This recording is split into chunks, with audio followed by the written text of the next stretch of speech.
magpapaalam sana ako. O bakit? Saan ka pupunta? Pupunta sana kami ng mall na mga kaklase ko. Anong mall? Anong gagawin niyo dun? Maglalandian lang kayo dun, hindi pwede. Tsaka nagpapaalam ka pa lang, nakabihis ka na kaagad ha. Parang sigurado ka na papayagan kita. Eh pa, alam ko naman na papayagan nyo ako. Kasi ang pogi-pogi nyo.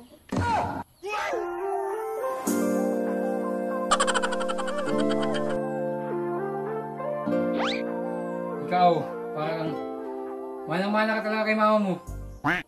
Sige na pa, payagan nyo na ako. Tsaka sabi pala ng mga kaklase ko, ang pogi-pogi nyo daw po.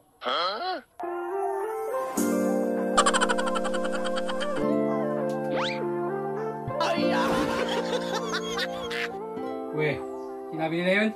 Oo pa, sinabi nila yon. Sinabi pa nga nila na papayagan mo ako kasi ang pogi-pogi nyo daw po.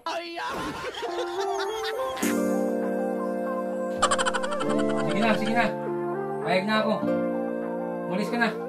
Oh, ito. 2K. Libre mo yung mga klase mo ha.